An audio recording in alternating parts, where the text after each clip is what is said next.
오늘 본 말씀을 통해서 문제를 풀어가는 순서, 문제를 어떻게 해결해 나갈 것인가 라는 제목으로 하나의 말씀을 증거하겠습니다.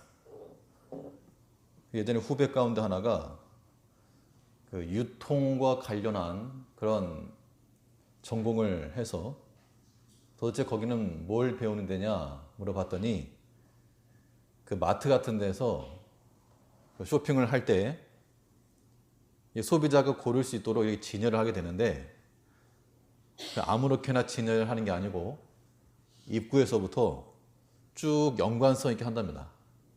그래서 입구 통과해 가면서 하나씩 살 수 있게끔, 만약에 마트를 갔는데 이불을 팔고 있는 옆에서 고기 팔고 있고, 고기 파는 거 옆에서 뭐 생선도 팔고 무슨 공구도 팔고 이래버리면 뒤죽박죽이니까 일 처리하려면 그것도 좀 잘 생각을 해서 진열해야 된다. 그런 말을 드린 적이 있었는데요. 무슨 일이건 일을 이루려고 할 때는 좀 순차를 생각을 하고 전후 순서를 고려하는 것이 일을 풀어가는 순서가 되는 겁니다. 복잡하게 얽혀있는 문제들도 굉장히 많지만 아무튼 그것을 해결하려고 그러면 실마리를 찾고 하나씩 조율하다 보면 정상적 상태로 돌아오는 경우도 많이 있습니다. 영적 문제를 풀어갈 때도 마찬가지입니다. 영적으로 무엇이 좀 막혔다, 혹은 좀 풀어야 될 것이 있다 할 때 이것도 풀어가는 순서를 이해를 하고 어떻게 해야지 이 문제가 매듭지어지고 해결될 것인가, 그런 것들을 좀 이해를 하고 순서를 따라 행하는 것이 안정적으로 해결할 수 있는 길이 되는 겁니다. 그러면 우리가 직면한 여러 가지 문제들이 많을 것인데 그 문제들을 풀어가기 위해서 우리가 어떠한 순서들을 밟아가야 할 것인가, 본 말씀을 통해서 살펴보겠습니다. 먼저 첫째는 이 문제를 풀어가려면 희생과 헌신을 통한 기여가 있어야 됩니다. 기여. 사실 우리가 답을 모르진 않습니다. 어떤 문제를 풀고 해결하려고 그러면 여기는 반드시 희생함과 헌신함이 들어가야지만 해결되지, 그러지 않고서는 도저히 해결할 수 없는 게 태반입니다. 우리가 알매도 불구하고 그렇게 하지 않는 이유는 우리 마음에 그럴 의지가 없기 때문에 그렇죠. 하나님 앞에서나 혹은 사람과의 관계에서나 내가 숙이고 들어가는 것이 내 자존심이 허락을 하지 않아가지고, 또 자기 자신의 육신의 생각, 그 욕심, 탐심, 그걸 버리지 않아가지고 하나 앞에 낮아지기 싫어한다는 겁니다. 그러니까 문제가 해결이 안 되는 겁니다. 하나님께서 구원의 역사를 이루어 나가실 때 그때는 반드시 무엇을 들어쓰시는가 하면 하나님께서 구원하실 만한 사람들을 선택을 하시는데, 이것이 곧 오늘 사사기에 나오는 사사들의 역할이었습니다. 사사라고 해서 특출난 사람들이 아니라 하나님께서 자기 백성을 구원하기 위해서 좀 더 먼저 낮아지고 희생하고 헌신할 수 있는, 마치 장작더미에 불을 붙이기 위해서 요즘 같으면 가스 토치가 있으니까 그걸로 그냥 쉽게 불을 붙이기도 하겠지만, 예전 난로 같은 거, 학교에서 난로 같은 거 떼려고 그러면 처음에 장작에 불이 안 붙으니까 신문지라든가 아니면 시험지 같은 거 구겨가지고 거기다 먼저 불을 붙이죠. 아니면 나무 중에서도 좀 얇고 마른 거, 그거에다 먼저 불을 붙인 다음에 구석구석에 집어넣으면 거기서부터 이제 불이 붙는 겁니다. 마치 하나님께서 이 사사들을 쓰시는데 그런 불쏘시개와 같은 사람들을 들어서 이스라엘 전체를 구원해 주신 겁니다. 그러면 하나님의 역사하시는 이 구원 역사하시는 이 방편은 예나 오늘이나 다름이 없어서 오늘날도 마찬가지로 우리에게 꽉 막힌 어떤 문제가 있다. 가정이나 교회나 어디든 이런 문제를 풀어가기 위해서도 하나님께서는 이 불쏘시개와 같이 먼저 불이 좀 붙고 먼저 태워지고 구석구석 들어가서 많은 사람들에게 동기부여해 줄 수 있는 그러한 한 사람을 하나님께서 들어서 일을 이루신다는 겁니다. 이런 하나님의 일하시는 방편을 우리가 생각을 하면 다른 사람 보고 그렇게 해라 그게 아니고 우리가 그 한 사람 되는 거 그게 중요한 거죠. 우리 16절 말씀을 보시면 여호와께서 사사를 세우사 노력하는 자의 손에서 그들을 건져내게 하셨으나 사사기 2장은 사사시대에 대한 전반적 상황이 나오고 있는데 특히 우리 앞에서 본 바는 점점 약화되어져 가는 장면 또 이 사사시대에 결핍과 부족하였던 것 하나님 말씀이 없었고 교육이 없었고 이런 것들이 있었는데 그래서 하나님께서 그들을 이방에 붙여서 괴롭게 하셨어도 또 그들이 간절히 구하니까 슬피 부르짖고 울면서 부르짖으니까 하나님께서 사사들을 통해서 구원하셨다는 겁니다. 18절 말씀 보면 여호와께서 그들을 위하여 사사를 세우실 때에는 그 사사와 함께 하셨고 그 사사의 사는 날 동안에는 여호와께서 그들을 대적의 손에서 구원하셨으니 이는 그들이 대적에게 압박과 괴롭게 함을 받아 슬피 부르짖음으로 여호와께서 뜻을 돌이키셨음이오늘. 그러니까 이 백성들의 간절한 간구 속에서 뭔가 이제 문제가 있고 좀 해결이 돼야 되겠는데 그때 하나님께서 사사를 들어서 구원하셨다 그 이야기인 겁니다. 우리가 오늘날 영적 흑암기를 맞이해서 모두가 힘을 잃어가고 있는 이때에 하나님께서 어떤 한 사람을 들어서 일하시는가? 마치 사사들과 같이 먼저 주의 일에 좀 뛰어들고 먼저 내 몸에 불을 붙이고 내가 먼저 낮아지고 그 한 사람을 통해서 하나님께서 일을 이루어 가신다는 겁니다. 그런데 오늘날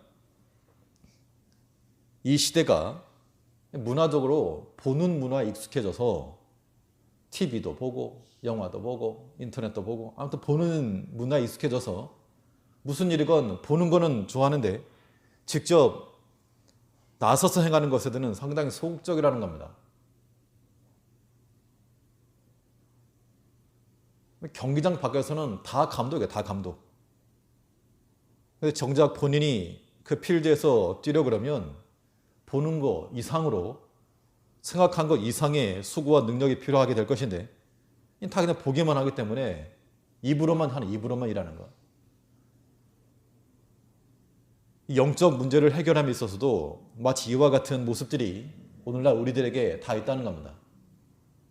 그 누구 하나 직접 뛰어들어서 내가 먼저 조금 손해보는 것 같아도 내가 먼저 좀 희생을 하고 내가 먼저 좀 불을 붙이고 이런 필드에서 뛰는 사람들이 필요할 텐데 사사와 같은 사람들이 필요한데 다 부르짖는 사람이 있다는 겁니다.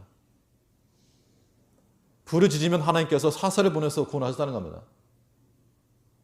오늘 우리가 이 시대 가운데서 부르짖는 시대가 되었는데 마땅히 우리가 하나 앞에 부르짖긴 해야 되겠는데 그 가운데서 누구 하나라도 이제 좀 믿음으로 권면을 하고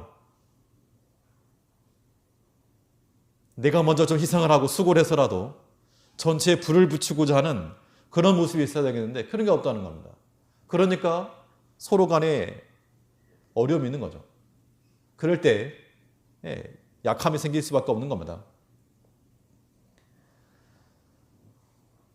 하나님께서 능력이 무한하심에도 불구하고 이 백성들이 어려움에 처했을 때 그거 못하시겠습니까? 대적들 다 물러가라. 야! 어린 애들도 그런 말 합니다. 다 물러가라. 야! 그럼 다 물러가기도 할 터인데 하나님께서 그렇게 하지 않으시고 우리 구원을 위해서 마술사와 같이 한순간에 이루지 않으시고 거기에 희생과 헌신과 또한 하나님을 경외함으로 인한 순종을 들어가게 하신다는 겁니다. 그 대표적인 예가 예수님 십자가입니다. 사사시대와 버금가는 그 영적 흑암의 기간에 예수님께서 직접 필드에 들어가셔가지고 많은 죄인들을 상대하시고 많은 비난과 오해를 받으면서도 끝까지 주의 말씀에 순종하심으로 이 모든 문제를 해결해 나갔다는 겁니다. 우리는 예수 믿는 성도들은 십자가 안에서 살아가는 사람들이니까 예수 십자가가 우리 문제의 해결책이 되는 겁니다. 십자가는 순종의 자리요, 낮아지는 자리요, 또 말씀 지키다가 죽는 자리인데 우리가 그런 자리를 싫어한 겁니다. 다들 높임받기를 원하고 편하기를 원하고 죽는 거 말고 살기를 원하고 이러다 보니까 다들 관망자의 자세에 나가는 관망자의 자세. 시대가 점점 그렇게 흘러갈 때 우리가 마음의 아픔이라고 하는 건 다른 걸 떠나서 하나님의 마음을 품는 거죠.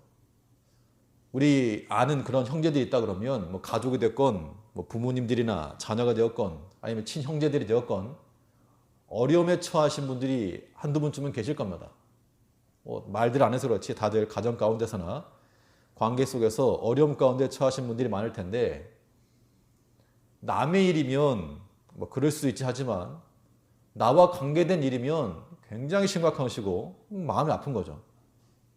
왜 마음이 아픈가 하면 사랑하니까 부모가 되었건 자식이 되었건 형제가 되었건 그 마음을 내가 공감하기 때문에 아프다는 겁니다.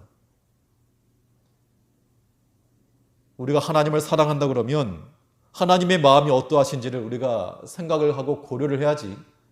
우리 신앙생활은 잘한다 그러는데 열심히 오랫동안 신앙생활하고 우리가 예배도 잘 참석을 하고 성경도 보기도 하고 신앙적 모습들이 있는데 하나님에 대한 마음은 생각지 않는다 그러면 그건 바른 모습이 아닌 겁니다. 남인 거예요. 남에게도 위로는 해줄 수 있습니다. 아이고 그러냐고 힘내라고 기도하자고 정작 기도를 하지 않더라도 말할 수 있다는 겁니다.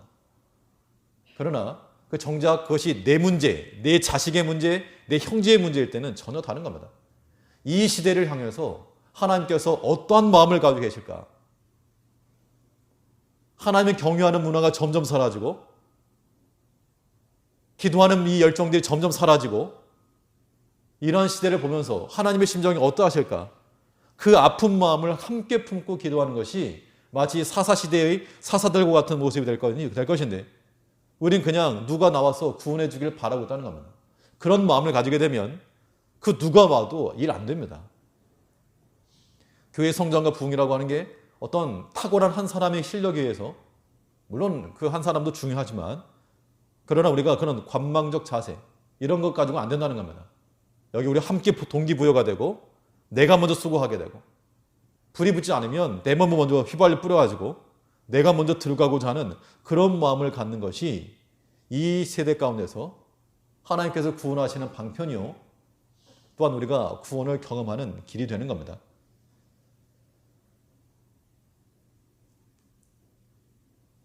하나님께 쓰임받는 사람들은 능력이 탁월하고 배운 게 많고 가진 게 많아서가 아니고 하나님께서는 도리어 이 구원을 이루실 때 가난한 자들과 배우지 못한 자들과 약한 자들을 통해서 일하시는 하나님이시라 그랬습니다.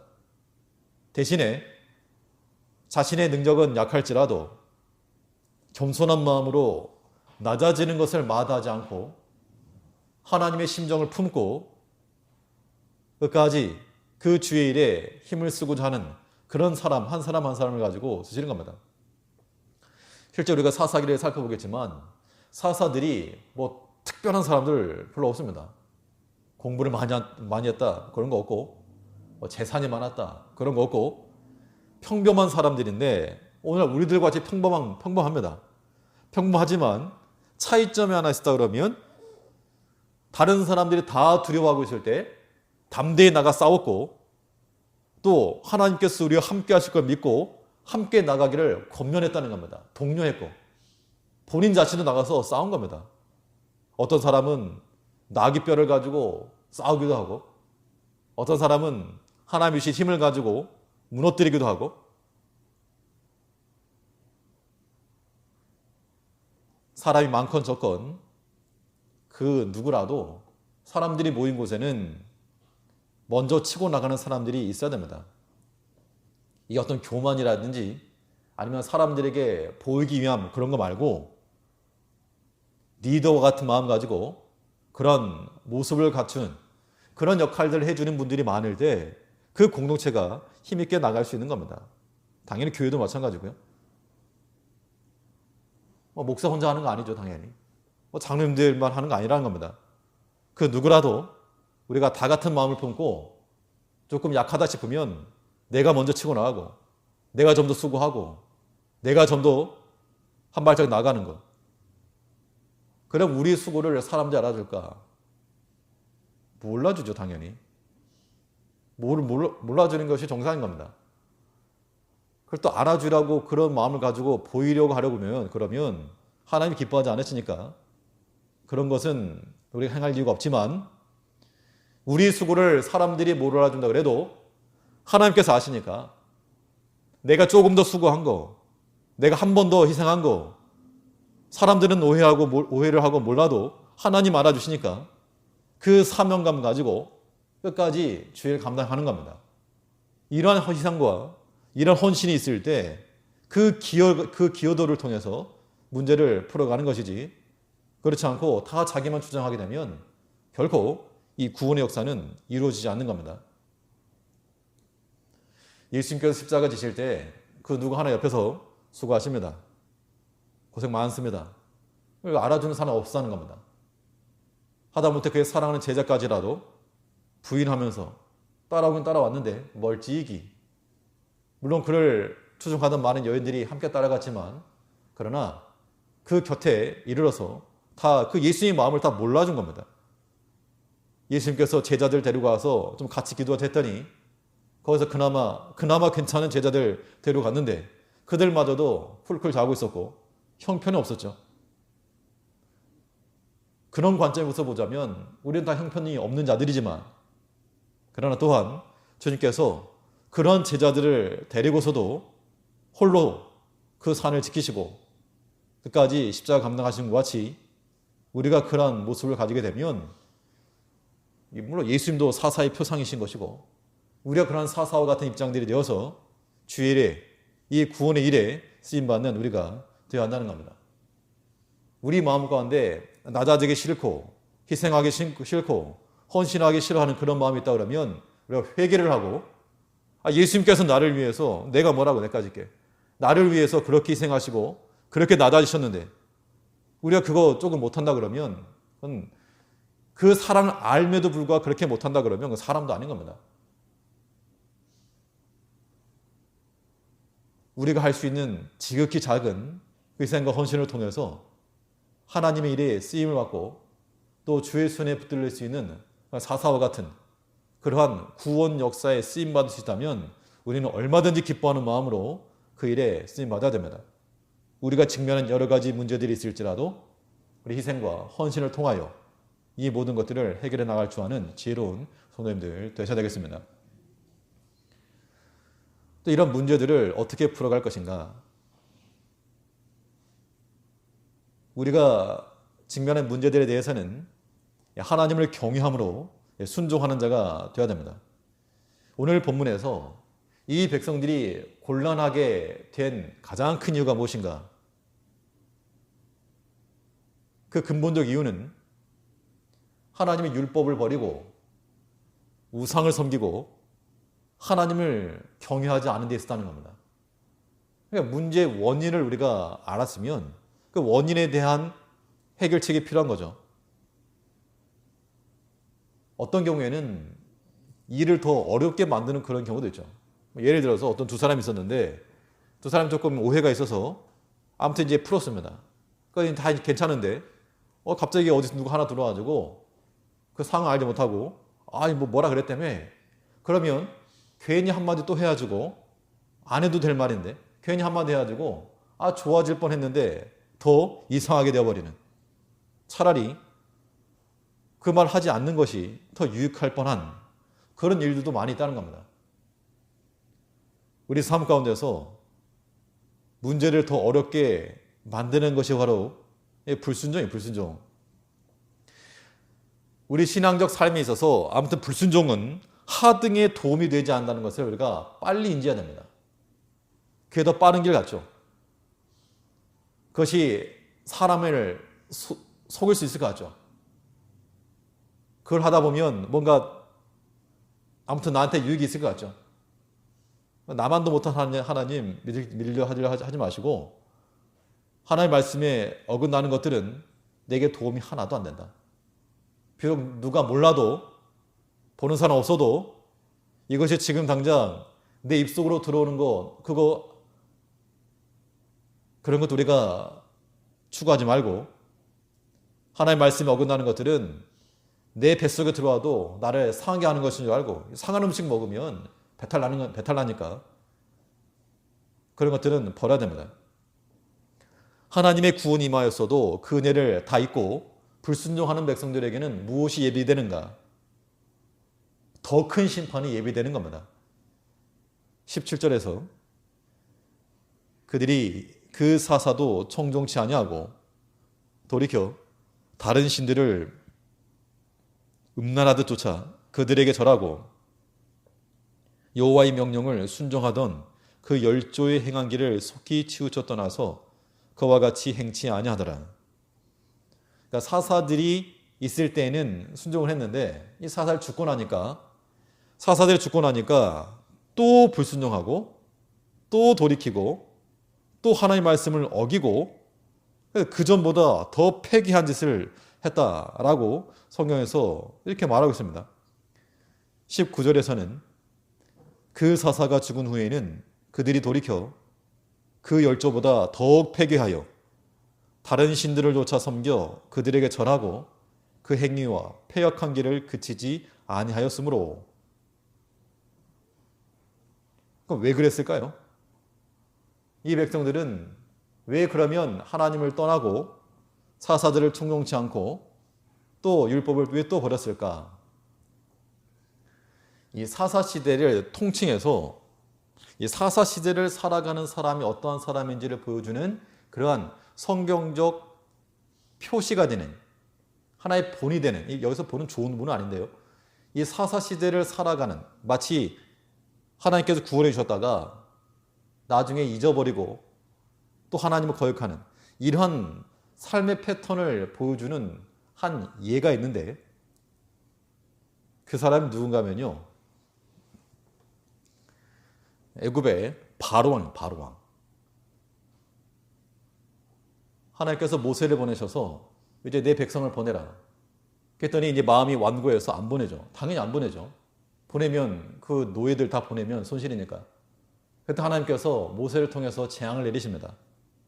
재앙을 10가지를 내렸는데 첫 번째 재앙 내리고 나니까 바로가 어떻게 했는가 하면 모세를 부른 거죠. 빨리 와서 우리를 위해서 기도해라. 내가 보내줄 테니까 기도해라. 그래서 기도를 해주고 그 문제가 해결되고 나니까 어떻게 했습니까? 또다시 마음이 완악하여져서 이제 나 모른다. 그 다음 또 두 번째 재앙 내리니까 또 다급히 모세를 찾은 겁니다. 빨리 와라, 빨리. 빨리 와서 좀 기도 좀 해라. 나를 위해서 좀 기도를 해주시오. 또 기도를 해서 그 문제 해결되고 나니까 또 마음이 완악해져가지고 하나님 모른다. 그 다음 또 세 번째 재앙이 오니까 또 빨리 오라고, 빨리. 빨리 오라고, 빨리. 기도해서 또 없어지니까 또 모른다. 또 마음이 완악해지고. 이게 뭐 남 얘기 같지만 이 바로왕 얘기지만 우리 자신의 얘기 아닙니까? 가장 대표적인 거는 그 10가지 재앙 중에서 개구리 재앙 같은 경우에 개구리 재앙이 있을 때 그걸 이제 다 기도해서 물러났죠. 그랬더니 이제 어떻게 되었는가 하면 여기 한번 찾아보시죠. 출애굽기 8장, 구약성경 출애굽기 8장 6절부터 말씀을 보시면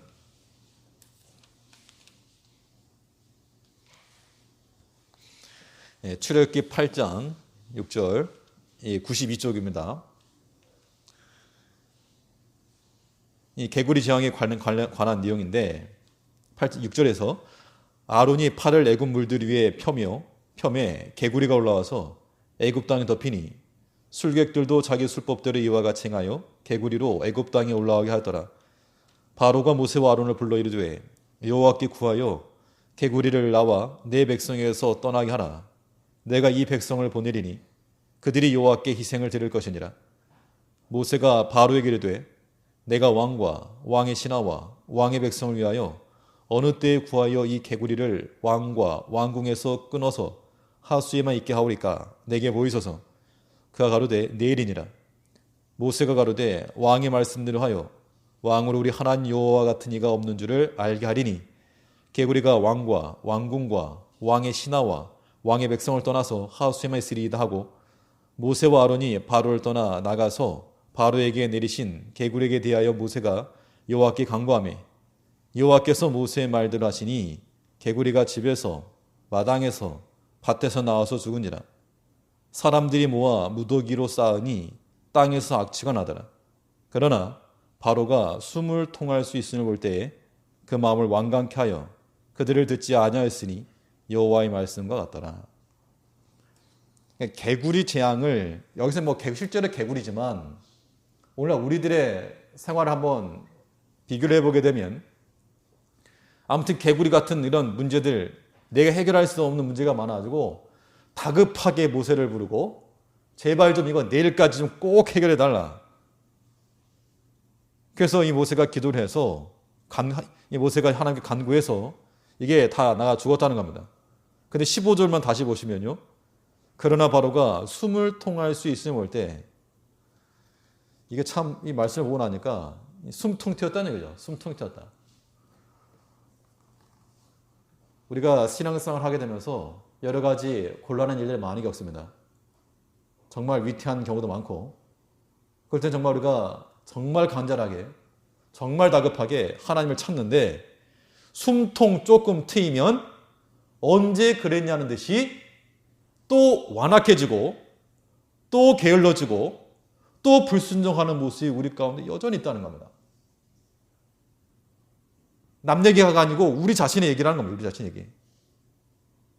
이런 패턴으로 사는 사람들은 여전히 이 암흑시대, 사사시대에 살고 있는 겁니다. 모든 판단의 기준이 자기이기 때문에 내가 손해보는 거 이건 1도 허락할 수 없다. 죄를 범하는 거 쉽게 범한다는 겁니다. 나를 위해서. 우리 주를 위해서는 상당히 인색하면서도 우리 자신을 위해서는 너무 관대한 겁니다. 이런 마음을 가지고서는 우리가 문제를 풀어나가기 어렵다는 겁니다.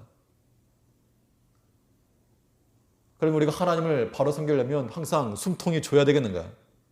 그렇지 않은 겁니다. 그러니까 우리는 우리 자신의 영적 상태를 항상 돌이켜보는 게 중요합니다. 우리가 항상 매번 영적으로 충만하고 거룩하고 그런 게 절대 아니죠. 어떨 때는 우리가 영적으로 하나님을 찾고 기도하고 그러다가도 또 어떨 때는 이 바로 같은 겁니다. 사람인지라. 또 이제 해결되고 나니까 아예 조금 숨통 트이니까 좀 사람이 풀어지기도 하고 긴장감도 없어지고 그럴 때 하나님께서 그 다음번 심판하시기 전에 우리 스스로가 생각을 하고 내가 하나 앞에 받은 은혜와 이 구원을 무효할 수 없으므로 내 자신이 자원하여서 다시금 순종의 자리로 들어갈 줄 아는 그런 모습을 가져야지. 그래야지 우리가 성숙한 신앙인들이라고 말할 수 있다는 겁니다. 안 그러면 맨날 새벽마다 이렇게 간절하게 살려주시오. 이런 모습만 있어서 어떡합니까? 하나님께서 우리를 구원해 줬으면 그 구원에 대한 감사가 지속되는 거. 이것이 이 땅 가운데서 하나님의 구원을 경험하며 살아가는 우리의 모습이 되는 겁니다. 하나님께서는 그를 사랑하고 경외하는 자들을 위해서는 친히 행하신다. 내가 뭐 하지 않아도 하나님께서 일을 이루신다는 겁니다. 그런 일들을 경험할 때 참 하나님 살아계신다. 하나님 참으로 나를 사랑하시는구나. 그런 경험을 우리가 많이 하죠. 우리의 힘이 미치지 못할 때 우리가 불쌍히 여김을 받고 그 구원의 길을 간구할 때 피할 길을 얻는 겁니다. 그런데 여기에 불순종이라고 하는 거, 우리의 신앙적 약함과 나태함과 게으름이라고 하는 것은 마치 찬물 같아서 찬물 확 끼얹어가지고 아주 냉랭하게 만들어지는 겁니다. 우리는 하나님과 신뢰 관계 속에서 하나님을 경외함으로 말미암아 응답을 받는 존재들입니다. 그래 뭘 열심히 기도해서 응답 받는 게 아니고요. 예수님께서 어떻게 기도하셨습니까? 예수님께서도 육체로 계실 때 심한 눈물과 통곡으로 간구와 소원을 올렸고 어떻게 함으로 응답하심을 들었느니라? 경외함으로 응답하심을 받았느니라. 우리 기도를 많이 해놓고 계속해서 범죄하고 나가고 인본주의 쓰고 하나님을 신뢰하지 않고 사랑하지 않고 그런 마음 가지고 되면 응답받을 건덕지가 없는 거, 건덕지가 없는 거.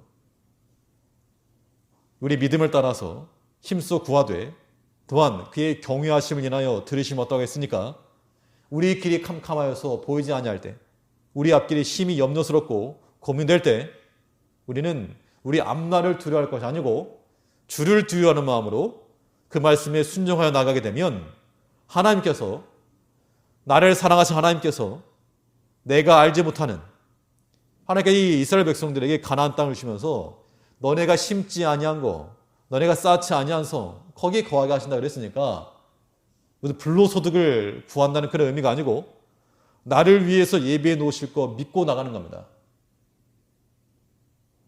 이것이 곧 하나님을 경외하는 자의 모습이 되는 겁니다. 하나님께서 우리를 사랑하니까 반드시 우리에게 필요한 거 준비해 놓으셨을 것이다. 그 여호와 일이 하나님. 그래서 우리는 다른 것 따라가지 않고 오직 하나님을 따라가고 하나님을 경외하며 나갈 때 하나님께서 우리에게 좋은 길 주시는 겁니다. 이게 왜 중요한 원리가 되는가 하면 예수님께서 말씀하시기를 마지막 때에 내가 믿음을 보겠느냐. 믿는다라고 하는 사람 많은데 믿음을 보겠느냐. 바꿔 말하면 무슨 말이죠? 이 믿음이라고 하는 것이 오늘날 하나님이 찾으실 만한 내용이고 희귀하다는 거. 별로 없다는 거죠. 별로 없으니까 뭡니까? 하나님께서 우선하여서 들어 쓴다는 겁니다. 사람이 없으니까 일꾼을 좀 세워야 되겠는데 사람이 없다는 겁니다. 그 누구 하나 눈에 특출나게 띄게 되면 이 사람 잡아야 되겠다. 이 사람은 꼭 필요한 사람이니까 뭐 수많은 사람이 있어도 그 사람부터 기회가 간다는 겁니다. 마치 우리가 믿음을 가지고 진실하게 살아간다는 것이 것 같아서 하나님을 경외하며 나가는 자들 내가 내 앞길을 설계하려고 아둥바둥하지 않아도 하나님께서 우리를 위해서 내 생각한 것 이상으로 더 좋은 거 주실 수 있으니까 그런 거 염려하지 말고 우리 인생의 앞날 사실 우리가 개인적으로 현실적으로 어려움 가운데 있지만 그런 거 가지고 우리가 두려워하지 말고 우리는 하나님을 두려워하고 그 말씀에 순종하며 나가는 하나님의 백성들 되어야 한다는 겁니다. 이것이 우리 인생의 문제를 풀어가는 지극히 정상적인 순서입니다. 이 순서를 잊지 말고 하나님을 경외함으로 응답하심을 받고 순종하는 자가 되어서 주일에 쓰임받는 우리가 되어야 됩니다. 마지막으로 우리 직면한 문제들을 풀어가려면 어떤 순서들을 밟아 나갈 것인가? 셋째는 이 문제를 이해하는 관점의 변화가 있어야 됩니다. 사실 우리가 어떤 문제 해결이라고 말했지만 사실은 우리 신앙적 본질이라고 하는 것이요. 문제 해결이 있지 않습니다. 그러면 무슨 말인가? 우리가 아무리 원해도 해결되지 않는 게 있잖아요. 아무리 애를 써도. 그러니까 이제 미해결된 문제라고 부를 수 있겠는데 아직 해결되지 않았으니까. 미해결된 문제를 우리가 어떻게 받아들일 것인가? 그 관점의 문제가 되겠는데요. 우리는 그 미해결의 문제를 하나님의 은혜로 바꿔놓을 수 있어야 됩니다. 바울이 그 선교 사역을 하다가 특별히 하나님 앞에 기도했다 그랬습니다. 아마 이 간질 때문에 이거를 낫게 해달라고 기도했다라고 보여지는데, 왜냐하면 오래 설교도 해야 되겠고 성경 연구도 해야 되겠고 뭐 일도 할 것이고 또 이게 돌아도 다닐 것인데 병이 있으니까 병치를 하느라고 약했다는 겁니다. 이것만 없으면 이게 참 잘할 것 같은데, 그때 그가 특별히 기도했지만 하나님께서 내 은혜가 내게 족하다, 내가 교만할까 봐 하나님께서 그거 들어주지 않았다는 겁니다. 그럼 바울 입장에서는 그가 기도했던 문제가 해결되지 않았으니까 미해결된 문제이지만, 그러나 바울은 그것을 하나님의 은총으로 알았다는 겁니다. 이것이 문제를 해결하는 길이 되는 겁니다. 문제를 문제로만 놓고 보면 풀리지 않았으니까 우리는 실패자들이죠. 인생 실패자들입니다. 하나님도 싫고. 그런데 내 원함과 달리 해결되지 아니한 그것 또한 하나님께서 나를 위해 주신 하나님의 은총이라고 생각하는 순간 봄눈 녹독이 다 해결될 수 있는 겁니다. 이러한 경험들이, 이러한 깨달음들이 우리 개인적으로 있어야 되는 거죠. 이스라엘 백성들의 불순종과 또 완악함 때문에 하나님께서 이 대적에게 그들을 붙이시고 이기지 못하게 하셨지만, 또 한편으로 하나님께서는 이 대적들을 다 치우지 않으시고 남겨뒀다 그랬습니다.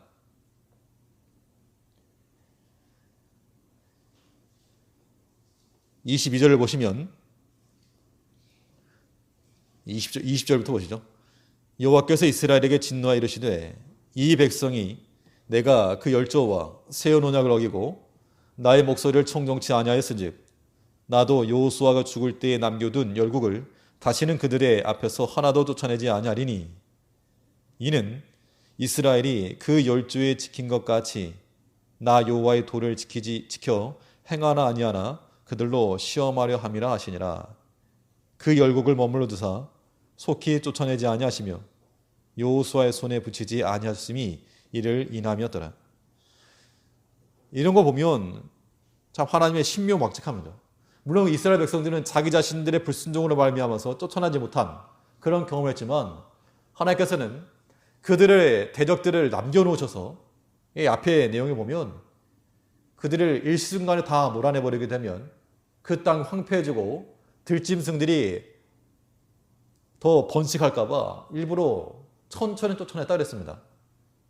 그러니까 이 이스라엘 백성들에게 있어서는 이 대적들이 다 나가지 아니한 거, 이게 미해결된 문제인데, 그 원인이 그들의 불순종에도 있었고 또 한편으로는 하나님의 큰 예정 가운데도 있었다는 겁니다. 그 열국을 머물러 두사 속히 쫓아내지 아니하시며 여호수아의 손에 붙이지 아니하셨음이 이를 인함이었더라. 그러니까 하나님의 계획에 의해서 그들을 남겨뒀다, 그 얘기죠. 그러니까 무엇을 알아보시기 위해서 남겨두었는가? 내용은 22절에 있습니다. 중심은 22절 다시 보시면 이는 이스라엘이 그 열조에 지킨 것 같이 나 여호와의 도를 지켜 행하나 아니하나 그들로 시험하려 함이라 하시니라. 즉 대적들을 놔두시고 미해결된 문제를 놔두시고 그거 가지고 하나님 여전히 잘 섬기나, 이 문제가 해결되지 않았어도 하나님을 나의 경배받으실 왕으로 알고 섬기는가, 하나님의 말씀에 순종하는가, 이걸 보시겠다는 겁니다.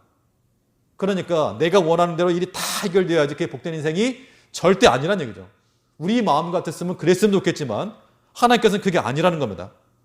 그래서 내 마음과 원치 아니하는 그런 일들이 미해결된 채로 여전히 남아있을지라도 하나님은 여전히 우리에게 경배 받으실 하나님이시오, 찬송 받으실 하나님이라는 겁니다.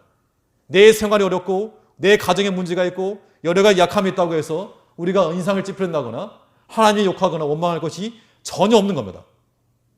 미해결된 문제일지라도 우리 이것을 하나님의 은혜로 돌려놓고 그것을 인하여서 감사할 줄 아는, 어린아이들 뭐 차에 태우려고 그러면 때로는 뭐 카시트 태우는가거나 안전벨트 매려고 그러면 귀찮으니까 막 싫어하죠. 그런데 부모 입장에서 그냥 놔두고 태울 수 없죠. 애들이 뭐 싫어해도 그냥 왜 주는 겁니다. 애들 입장에서는 없어야지 편한 거죠, 사실. 우리가 하나님의 마음을 조금만 이해하게 되면, 우리가 내가 원하는 대로만 조금만 숨통이 튀어도 하나님 모른다 그러는데 우리가 원하는 대로 만사형통된다 그러면 우리는 아마 하나님 없이도 살 사람들입니다. 그런 위험에 빠지지 아니하도록 하나님께서 우리를 붙들어 주시는 겁니다. 우리를 그렇게 믿을 만한 존재로 여기시면 안 되는 거예요. 하나님 우리를 사랑하시고 내 문제가 크거나 작거나 그에 관계없이 욥이 그랬던 것처럼 주신 자도 여호와시요 취하신 자도 여호와시요 오직 하나님은 경배받으실지로다. 이런 마음을 가지고 있을 때 우리가 처한 모든 문제들은 얼마든지 풀어갈 수 있다고 하는 겁니다. 이 시대가 사사시대가 되어서 영적 암흑기로 믿음이 약화되어가는 시대가 되었으나 우리는 하나님께 붙들린 자들이 되어서 희생과 헌신을 통하여 주의를 이루어가며 하나님을 경외하고 순종하며 또 우리에게 남아있는 해결되지 않은 문제일지라도 하나님의 큰 은혜로 알고 모든 면에 있어서 주께 감사하며 주일에 쓰임받는 모든 하나님의 백성들 되어야 할 줄 압니다. 기도하겠습니다.